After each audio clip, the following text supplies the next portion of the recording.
전국의 시청자 여러분, 그리고 해외 동포 여러분, 안녕하셨습니까? 지금부터 선한 목자 텔레비전 방송을 시작하겠습니다. 먼저 하나님께 기도드리겠습니다. 모든 사람이 진리를 알며 구원에 이르기를 원하셔서 하루를 천년같이 천년을 하루같이 길이 참고 기다리시는 거룩하시고 자비하신 하나님 아버지, 오늘도 사랑하는 시청자분들과의 만남을 허락하시고 생명의 말씀을 나눌 수 있도록 허락하신 은혜를 감사합니다. 오늘 말씀을 통해 지금 우리 세대가 주님께서 다시 오실 날이 얼마나 임박한 때 살고 있는지 알고 깨어 기도하게 하여 주시고, 다시 오실 주님의 왜 관심을 가지고 성경을 배워야 하는지 듣고 깨닫게 도와주시옵소서. 우리 주 예수님의 이름으로 기도하였습니다. 아멘. 아멘.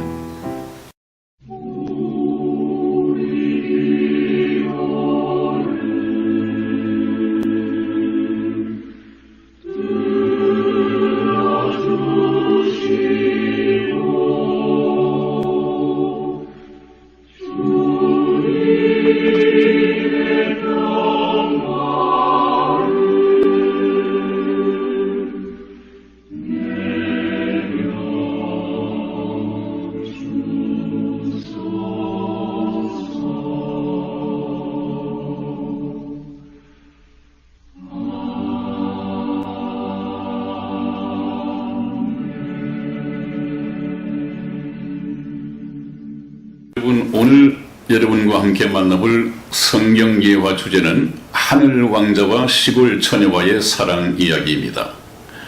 하늘 왕자와 시골 처녀와의 사랑 이야기, 어떤 내용인지 같이 한번 들어보시겠습니다.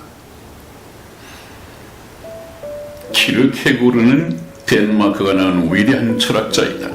그가 남긴 글 중에 사람을 사랑하심에 하나님이 택한 방법을 설명한 글이 있다. 어느 나라의 왕자가 사냥을 나갔다 돌아오는 길에 시골길에서 한 처녀를 만났다. 얼마나 사랑이 가는지 궁으로 돌아와서도 그 처녀를 잊을 수가 없었고, 시간이 지나면서 그 처녀에 대한 사랑이 가슴에 상처로 남을 만큼 깊어져 가고 있었다. 드디어 왕자는 그 처녀를 궁으로 데려와 배필로 삼아야겠다는 결심을 하기에 이르렀다. 그런데 어떻게 데려올 것인가를 궁리하다가 세 가지 방법을 생각해냈다. 첫째는 왕자 자신의 권위로 다가가는 방법이다.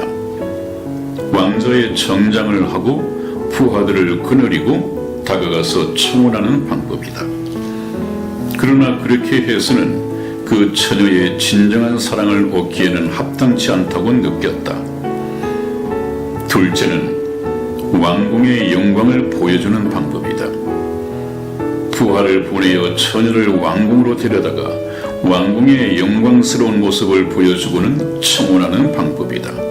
그러나 이 방법도 마땅치 않다는 생각을 했다. 그렇게 하면 그녀에게 사랑의 마음이 없어도 왕궁의 영광을 보고 결혼에 응할 수 있을 것이라는 생각이 들었기 때문이다. 셋째는 왕자도 왕궁도 진정한 사랑을 보여주기엔 합당치 않을 것이니 왕자 자신이 시골 목동의 모습을 하고서 그녀에게로 다가가 사랑을 고백하고 서로의 사랑을 확인하여 왕궁으로 데려와야겠다는 결론을 내렸다. 이 이야기에서 키르케고르가 말하는 것은 하나님께서 사람을 사랑하시는 방법을 인간적인 모습으로 그린 글이다.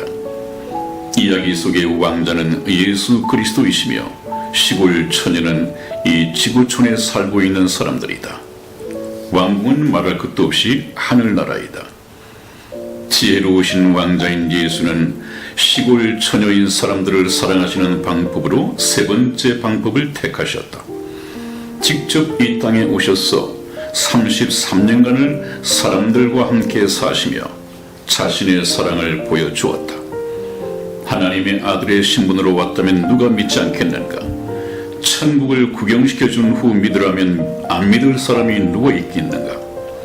그런 조건적인 사랑이 아니라 순수한 사랑 자체를 보여주어 사람들을 사랑의 대상으로 삼으려고 예수께서 세상으로 오셨다.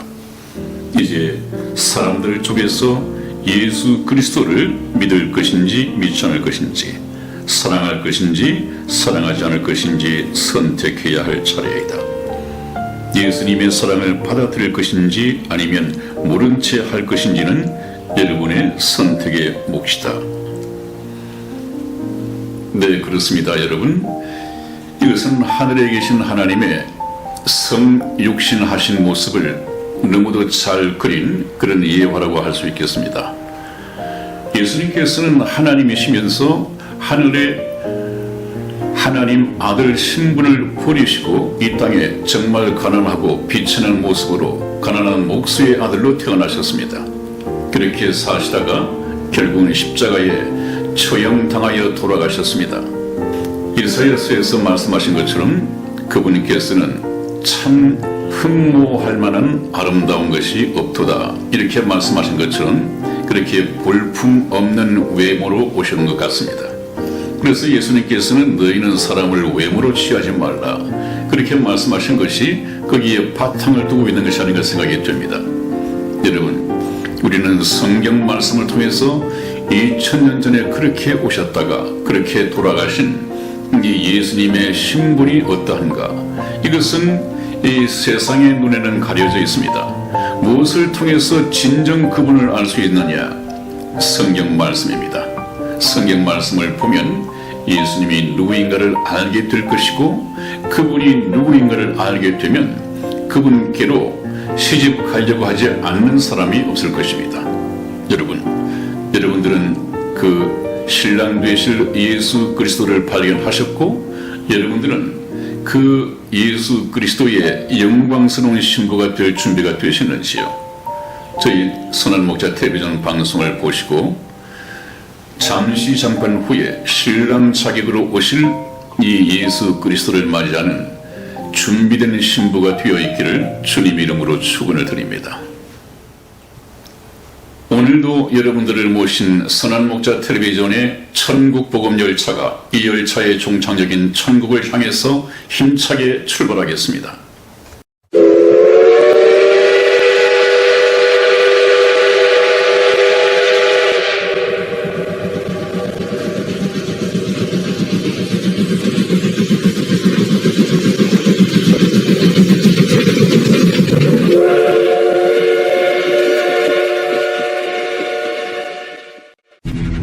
The game begins in 3, 2, 1.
여러분, 오늘 첫 번째는 우리는 역사의 어느 시점에 살고 있는가 하는 이 제목으로 잠시 말씀을 드리고 본론으로 들어가겠습니다. 저희 선한 목자 텔레비전에서는 여러분들과 함께 태초 천지 창조에 대해서 상세하게 공부를 했고, 그 다음에 이스라엘의 구약 역사를 통해서 아브라함 시대에 이스라엘 백성을 선택하시고 출애굽시키시고 하나님이 이스라엘 백성을 여호와의 증인으로 삼으셔서 어떻게 하나님을 경험하게 하셨는가. 그래서 이스라엘 백성들이 세상 만민에게 자기들이 생활 속에서 역사 속에서 경험한 이 보이지 않지만 살아계신 하나님을 증거할 것인가. 이것을 훈련시키는 것을 알기 위해서 바로 이스라엘의 역사에 대해서 공부를 해왔습니다. 하나님은 인류 역사를 계획하시고 계획하신 대로 각본대로 역사를 경영해 가시는 역사의 주인이라고 말씀을 드렸죠. 그리고 나서 예수님께서 이 땅에 오셔서 이스라엘 땅에 오셨지만은 이스라엘이 예수 그리스도를 영접하기를 거절하고 배척함으로써 십자가에 처형당하고 이스라엘은 서기 70년에 로마의 타이터스 장군에 의해서 멸망받고 전 세계 여러 나라로 흩어지고 뒤에는 칼이 따르는 학살을 당하고 또 예루살렘 성읍은 이방인들에게 회파되어지고 성전은 파괴되고 이스라엘이 멸망당함으로써 지구상에 2000년 동안 사라졌다고 말씀을 드렸습니다. 그리고 난 후에 별로 이스라엘이 잘한 것은 없지만 하나님께서는 이스라엘이 멸망받자마자 하나님을 모르는 이방인들에게 아주 조롱을 받을까봐 또 조롱을 실제 받을 수 있었습니다. 그래 이스라엘 너희들이 그렇게 하나님의 백성이고 하나님은 전지전능하신 분이고 하나님은 전쟁에서 이기시는 분이라고 말씀을 하셨는데 너희들이 왜 이렇게 되느냐. 하나님이 살아 계시다면 너희들이 이런 멸망을 받게 되겠느냐. 그러니까 더 이상 하나님이 계시다는 말은 입 밖에도 끄집어내지 말라. 하나님이 안 계신 것처럼 조롱받기 시작했습니다. 그래서 하나님께서는 내가 이스라엘을 다시 회복시킬 것인데 그 이유는 땅에 떨어진 나의 거룩한 여호와의 이름을 다시 영광을 얻기 위해서 회복시킨다 그렇게 말씀을 하셨습니다. 그래서 이스라엘의 흥망성쇠가 바로 하나님의 손에 달려 있듯이 이 세상 모든 나라의 흥망성쇠도 그렇습니다. 모든 것을 주관하시는 분은 하나님이십니다. 그래서 이스라엘이 멸망하고 난 이후에 이제 선민시대는 끝이 났습니다. 그리고 난 다음에 하나님께서는 천국의 복음, 천국의 백성을 모집하기 위해서 어떤 시대를 마련하셨느냐. 다시 말하면 교회 시대를 2000년 동안 계획하셨습니다. 교회를 세우시고 교회당을 통해서 하나님의 복음이 전파되고 그것도 하나님의 은혜로 말입니다. 하나님의 은혜라고 하는 것은 그저 교인들이 하나님의 말씀을 듣고 믿음으로써 우리가 천국 백성이 될 수 있도록 은혜의 복음을 맡기시고 목사들의 이 복음 설교를 통해서 천국 백성이 되는 이 길을 열어주셨습니다. 그런데 문제는 오늘날의 많은 교회들이 이 복음을 가지지 않고 복음에 대해서 말씀을 하지 못하고 고작 한다는 것이 다른 예수, 다른 복음, 다른 영을 전파하고 있다는 것이 참 안타까운 현실입니다. 여러분, 저희 선한 목자 텔레비전은 하나님의 말씀을 증거하기 위하여 성경을 떠나본 적이 없습니다. 목사가 자기의 주관 경험을 가지고 꿈속에서 봤다, 환상을 통해서 봤다 하는 이런 정말 오늘날에는 미신적인 방법을 가지고 얘기한 적이 없습니다. 그렇기 때문에 저희 선한 목자 텔레비전이 성경 말씀을 가지고 증거하는 이 복음의 역사, 또 성경의 역사, 지금까지 인류 역사, 잠깐 남은 이후 미래 역사를 배워가시기를 주님 이름으로 축원을 드립니다. 자, 그러면 오늘 우리는 역사의 어느 시점에 살고 있는가?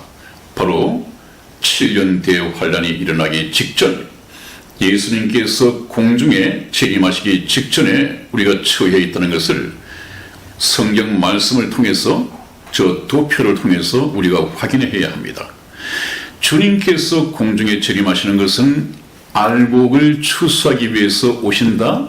그러므로 저와 여러분들은 쭉정이가 아니라 하나님께서 기뻐하시는, 하나님께서 농사 지으신 알찬 열매로서 알곡이 되어 있어야 합니다. 그것이 무슨 말이냐? 성령으로 거듭나 있어야 된단 말이죠.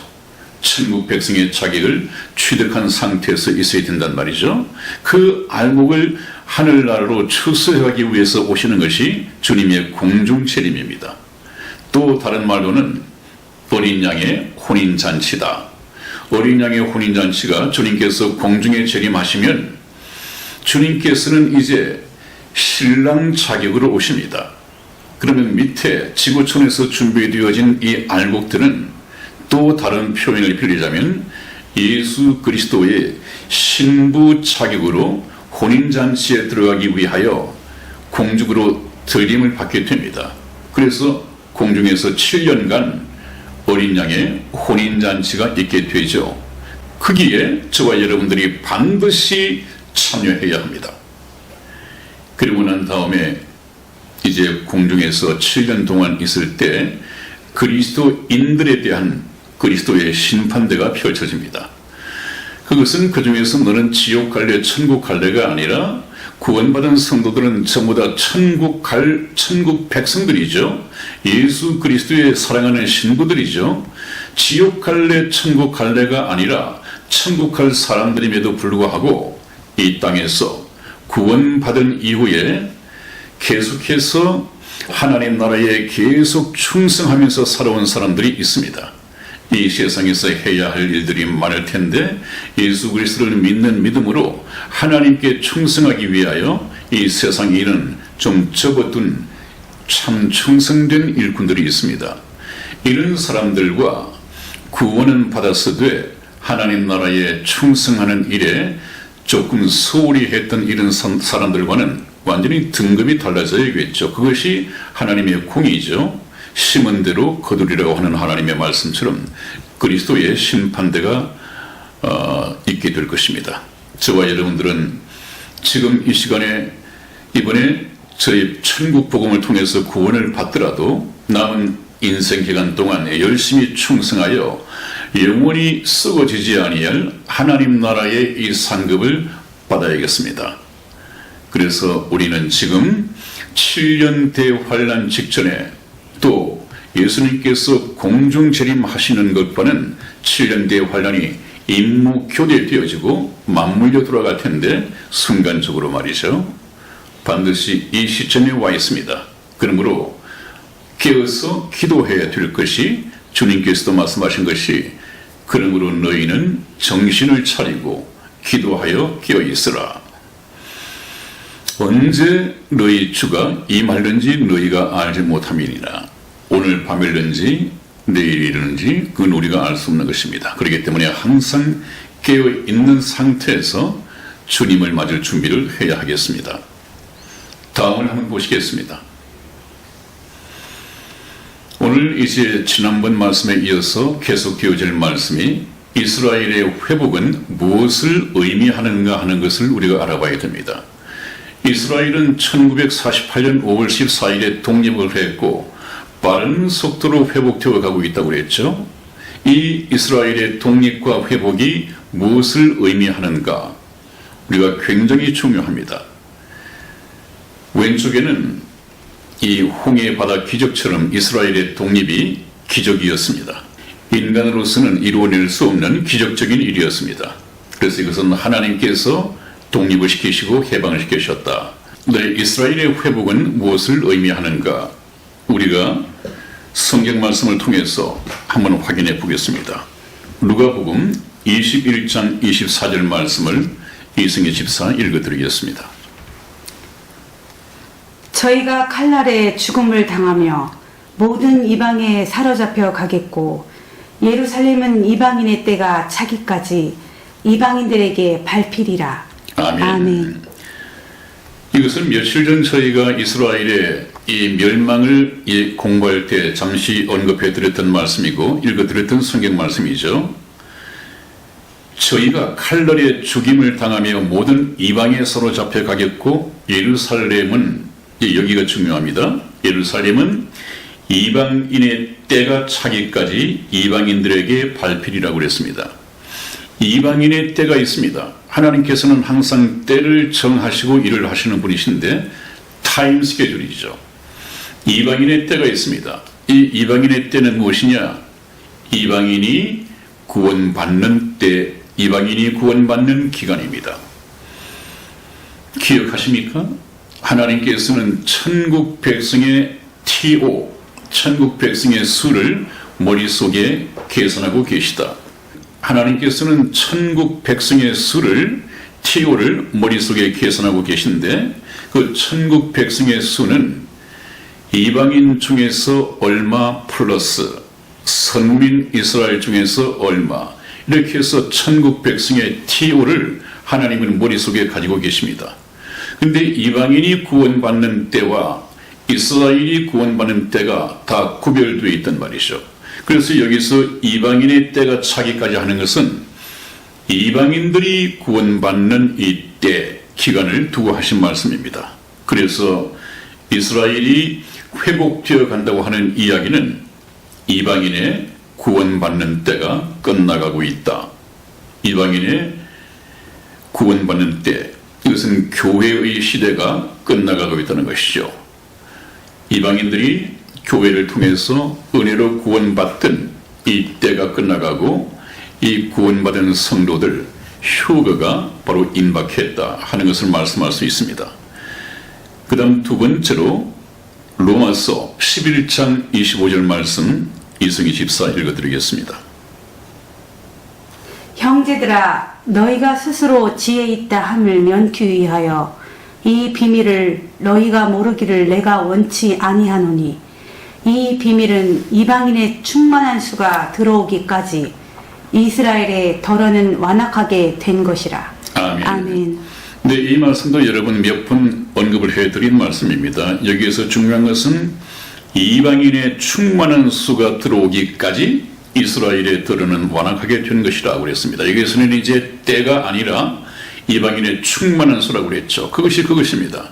하나님께서는 이방인 중에서 얼마를 구원하실 계획을 가지고 계신데 그 하나님께서 목표하신 그 이방인의 TO가 다 차게 되면 이제 주님께서는 공중 재림하셔서 그 이방인들을 데리고 공중으로 끌어올라가신다. 휴거 때가 가까웠다. 그 말씀을 했습니다. 그러므로 이스라엘의 회복이 무엇을 의미하는가 하는 두 번째는 이방인의 구원받는 수가 충만해져 가고 있다. 그러면 하나님이 목적하신 이방인의 때, 이 목적이 이루어지는 것이죠. 그러면 이방인 때가 끝이 나게 되어 있습니다. 그러면 이제는 이스라엘이 구원받는 때로 넘어가야 하는 것이죠. 그것이 바로 대환란 기간이 될 것입니다. 다음도 보시겠습니다. 네, 바로 이스라엘이 회복되어 간다고 하는 얘기는 휴거와 공중재림, 예수님의 공중재림이 맞물려서 순간적으로 일어날 것인데 이것을 우리가 좀 자세히 공부해 볼 필요가 있습니다. 우리 마태복음 24장 32절에서 34절까지 말씀 저와 이승희 집사가 교독해 드리겠습니다. 32절 말씀 제가 읽겠습니다. 무화과 나무의 비유를 배우라. 그 가지가 연하여지고 잎사귀를 내면 여름이 가까운 줄을 아느니.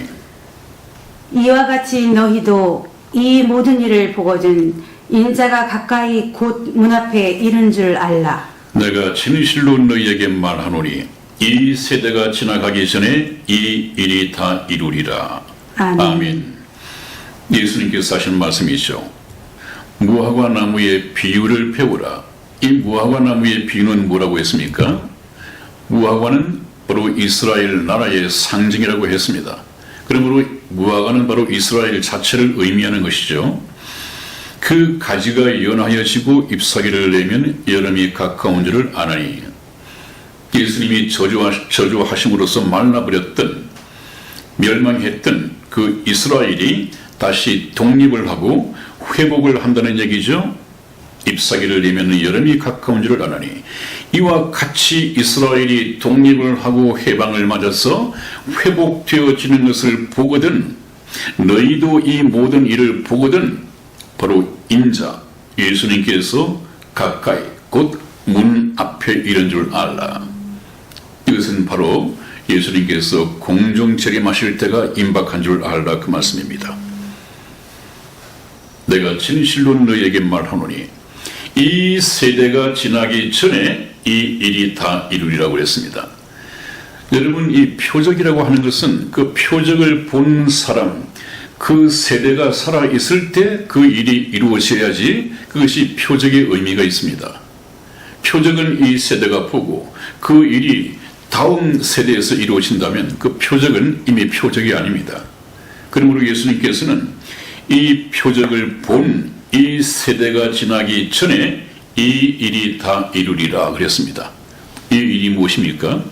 예수님의 공중 재림까지, 구원받은 성도들의 이 휴거까지 이스라엘의 독립을 지켜본 세대가 다 살아있을 때 주님께서 공중 재림하시겠다고 하신 약속입니다. 제가 1948년에 태어났습니다. 하나님께서 인간에게 정하신 수명이 70이 일반이고 강건하면 80이라도 했는데 지금 제가 72이거든요. 한 세대, 이 80까지가 지나기 전에 다 이루리라고 하셨다면 주님 오실 날이 너무도 가까웠습니다.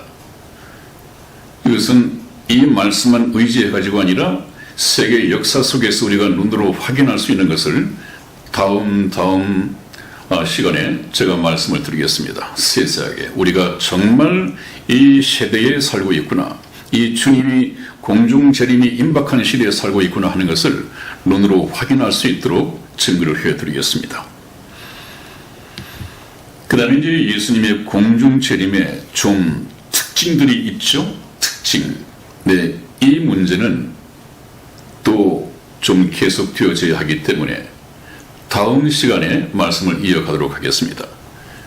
한 5가지가 되는데 중간에서 끊기에는 좀 어중간하니까 대목을 잘라서 이해가 쉽도록 차라리 과감하게 다음으로 넘기는 것이 좋을 것 같습니다.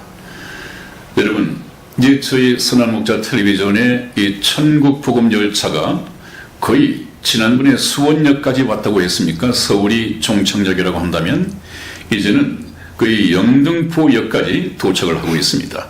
곧 천국 종착역에 내리게 될 것입니다. 많이 기대해 주시고 더욱더 귀를 기울이시고 열심히 시청해 주시기를 바랍니다. 이 말씀을 들으시는 중에 구독 신청을 하시는 분들이 계신데 그분들께서는 저희가 이승의 집사와 함께 했던 이 에덴 동산에서의 이야기가 있습니다. 우리가 에덴 동산에서부터 시작하지 않으면 성경 말씀의 열쇠가 풀어지지를 않습니다. 바로 성경 열쇠의 키는 에덴 동산에서부터 시작이 됩니다, 여러분. 거기에 하나님의 형상, 하나님이 어떤 분인가, 왜 인간을 창조하지 않으면 안 되었던가 하는 것이 그 속에 있고요. 또 에덴 동산에서는 아담과 하와가 창조된 목적이 무엇인가, 아담은 누구며 하와는 누구인가, 이들은 왜 지음을 받았는가, 왜 아담은 또 에덴 동산에서 하와와 함께 추방당할 수밖에 없었는가, 그렇다면 인류 역사는 무슨 의미가 있는가. 오늘날에 참 세상적인 학식을 많이 갖춘 분들도 이 인류 역사에 대해서 논할 수 있는 사람이 없습니다. 왜냐하면 성경을 통해서 에덴 동산의 역사를 모른다면, 에덴 동산에서의 사연을 모른다면 인류 역사의 의미와 인류 역사의 목적을 이해를 할 수 없습니다. 하나님께서 인류 역사를 계획하신 목적과 또 경영해 가시는 이 방법을 알아야만이 드디어 역사에 대해서 논할 수 있고 평론할 수 있고 그렇습니다. 그래서 제가 참 안타깝게 느끼는 것은 만나본 많은 사람들, 목사님들, 에덴 동산은 하나의 전설적인 이야기로만 치부해버리고 주일 학교에만 가르치는 그런 이야기거리가 또 있습니다. 그렇지 않습니다. 에덴 동산에서 우리가 참 진지하게 살아계신 하나님, 하나님의 창조 목적을 발견하지 못한다면 역사에 대해서도 알지 못합니다. 내가 이 세상에 왜 태어났는지, 하나님께서 허락하신 7, 80년 사는 동안에 내가 해야 할 일이 무엇인지 이 인생의 목적조차도 설정을 못하고 있습니다. 여러분, 중간에서 저희 구독 신청을 하고 신청하시는 분들 반드시 제일 처음 1편부터는 아니더라도 에덴 동산에서부터 출발하시고 그 다음에 이제 저 앞에서 했던 이야기들, 그것은 사실상 우리가 전혀 예수 그리스도 종교에 대한 편견, 예비적인 지식이 없는 사람들에게는 에덴 동산에서부터 출발해도 충분합니다. 그러나 저희가 오랫동안 이것은 아니다, 예수 믿는 것이 이것은 아니다고 얘기한 것은 잘못 알고 있는 것을 치워내기 위해서, 지우기로 치워내기 위해서 그 작업을 한 것입니다. 참 성경을 아는데 잘못 알고 있는 사람들의 편견을 치우고 바른 것을 심어주기 위해서 그렇게 시간이 걸리고 어렵습니다. 복음은 정말 간단한 것이거든요. 그런 잘못 그려진 그림이 없다면, 지워야 할 그림이 없다면 바로 갖다 심으면 되는데, 바로 갖다가 그리면 되는데, 그런 사람들은 차라리 교회를 다니지 않았기 때문에 더 순수하게 받아들일 수가 있습니다. 여러분, 기대하시고 다음 시간을 계속해서 경청해 주시기를 주님 이름으로 축원을 드립니다. 다음 시간까지 건강하십시오. 감사합니다. 안녕히 계세요.